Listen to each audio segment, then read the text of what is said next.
साधना एकाग्रता और स्थिर चित्त से होनी चाहिए। साधना के लिए स्वस्थ और शांत चित्त की आवश्यकता है। चित्त को एकाग्र करके मन को सब ओर से हटाकर तन्मयता, श्रद्धा और भक्ति भावना से की गई साधना सफल होती है। यदि यह सब बातें साधक के पास न हो तो उसका प्रयत्न फलदायक नहीं होता। उद्विग्न, अशांत, चिंतित, उत्तेजित, भय एवं आशंका से ग्रस्त मन एक जगह नहीं ठहरता। वह क्षण क्षण में इधर उधर भागता है। कभी भय के चित्र सामने आते हैं, कभी दुर्दशा को पार करने के उपाय सोचने में मस्तिष्क दौड़ता है। ऐसी स्थिति में साधना कैसे हो सकती है? एकाग्रता न होने से न गायत्री के जप में मन लगता है, न ध्यान में। हाथ माला को फेरते हैं, मुख मंत्रोच्चार करता है, चित्त कहीं का कहीं भागता फिरता है। यह स्थिति साधना के लिए उपयुक्त नहीं।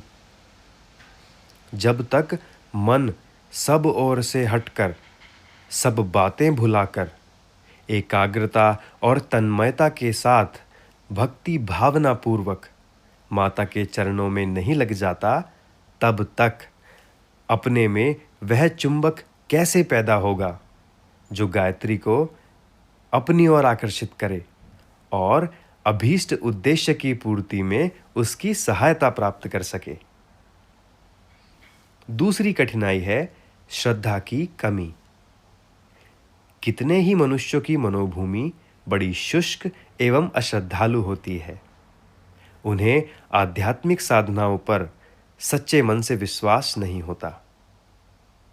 किसी से बहुत प्रशंसा सुनी तो परीक्षा करने का कौतूहल मन में उठता है कि देखें यह बात कहाँ तक सच है। इस सच्चाई को जानने के लिए किसी कष्ट साध्य कार्य की पूर्ति को कसौटी बनाते हैं और उस कार्य की तुलना में वैसा परिश्रम नहीं करना चाहते। वे चाहते हैं कि 10-20 माला मंत्र जपते ही उनका कष्ट साध्य मनोरथ आनन फानन में पूरा हो जाए। कोई कोई सज्जन तो ऐसी मनौती मनाते देखे गए हैं कि हमारा अमुक कार्य पहले पूरा हो जाए तो अमुक साधना इतनी मात्रा में पीछे करेंगे। उनका प्रयास ऐसा ही है जैसे कोई कहे कि पहले जमीन से निकलकर पानी हमारे खेत को सींच दे, तब हम जल देवता को प्रसन्न करने के लिए कुआं खुदवा देंगे। वे सोचते हैं कि शायद अदृश्य शक्तियां हमारी उपासना के बिना भूखी बैठी होंगी। हमारे बिना सारा काम रुका पड़ा रहेगा। इसीलिए उनसे वायदा कर दिया जाए कि पहले अमुक मजदूरी कर दो, तब तुम्हें खाना खिला देंगे या तुम्हारे रुके हुए काम पूरा करने में सहायता देंगे। यह वृत्ति उपहासास्पद है। उनके अविश्वास तथा छोटेपन को प्रकट करती है। अविश्वासी, अश्रद्धालु, अस्थिर चित्त के मनुष्य भी यदि गायत्री साधना को नियम पूर्वक करते चलें तो कुछ समय में उनके यह तीनों दोष दूर हो जाते हैं और श्रद्धा, विश्वास एवं एकाग्रता उत्पन्न होने से सफलता की ओर तेजी से कदम बढ़ने लगते हैं। इसीलिए चाहे किसी की मनोभूमि असंयमी तथा अस्थिर ही क्यों न हो, पर साधना में लग ही जाना चाहिए। एक न एक दिन त्रुटियां दूर हो जाएंगी और माता की कृपा प्राप्त होकर ही रहेगी। श्रद्धा और विश्वास की शक्ति बड़ी प्रबल है। इनके द्वारा मनुष्य असंभव कार्य को भी संपन्न कर डालता है।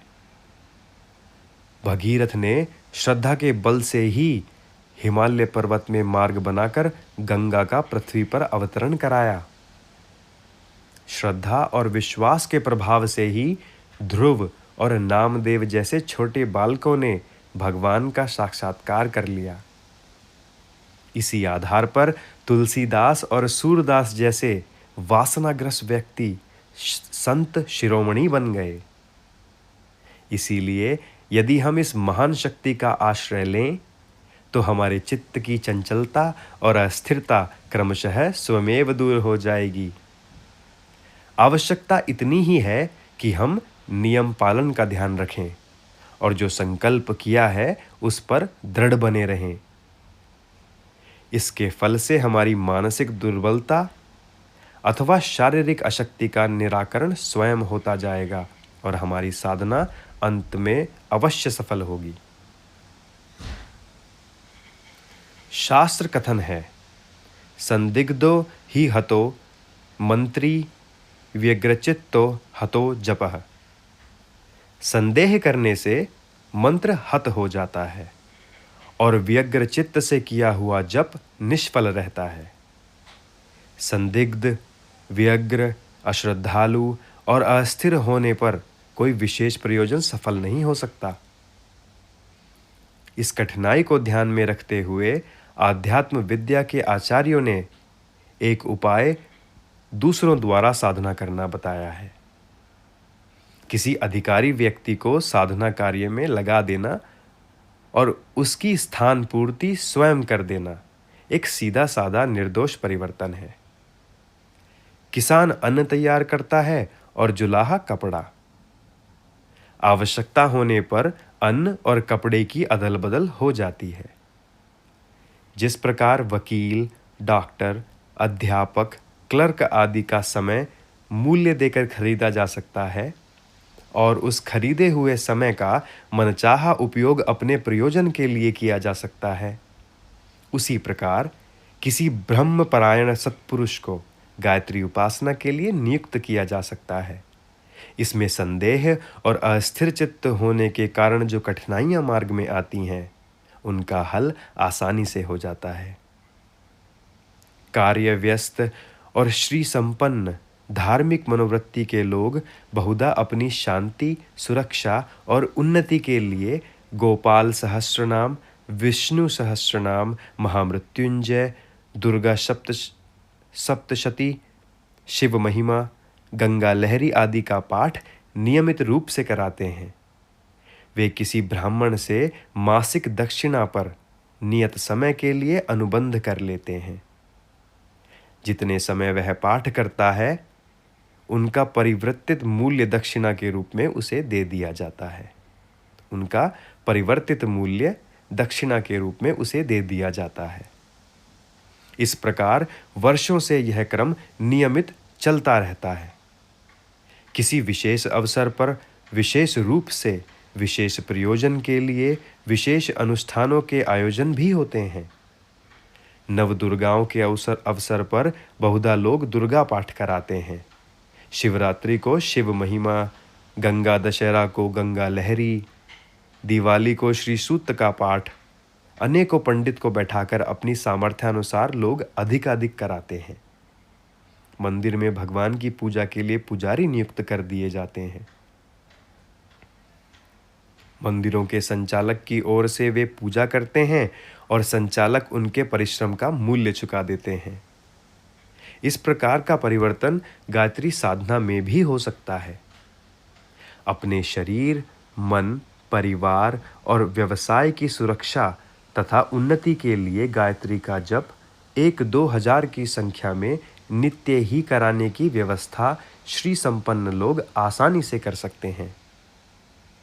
इस प्रकार कोई लाभ होने पर उसकी प्रसन्नता, शुभ आशा के लिए अथवा विपत्ति निवारण सवा लक्ष्य जाप का गायत्री अनुष्ठान किसी सत्पात्र ब्राह्मण द्वारा कराया जा सकता है। ऐसे अवसरों पर साधना करने वाले ब्राह्मण को अन्न, वस्त्र, बर्तन तथा दक्षिणा रूप में उचित परिश्रमिक उदारता पूर्वक देना चाहिए। संतुष्ट साधक का सच्चा आशीर्वाद उस प्रयोजन के फल को और भी बढ़ा देता है। ऐसी साधना करने वालों को भी ऐसा संतोषी होना चाहिए कि अति न्यून मिलने पर भी संतुष्ट रहें और आशीर्वादात्मक भावनाएं मन में रखें। असंतुष्ट होकर दुर्भावनाएं प्रेरित करने पर तो दोनों का ही समय तथा श्रम निष्फल होता है।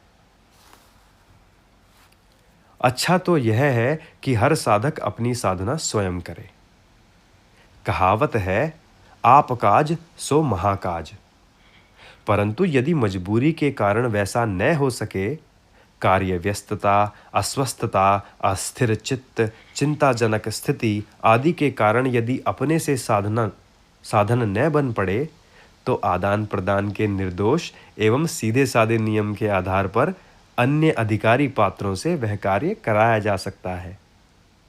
यह तरीका भी काफी प्रभावपूर्ण और लाभदायक सिद्ध होता है।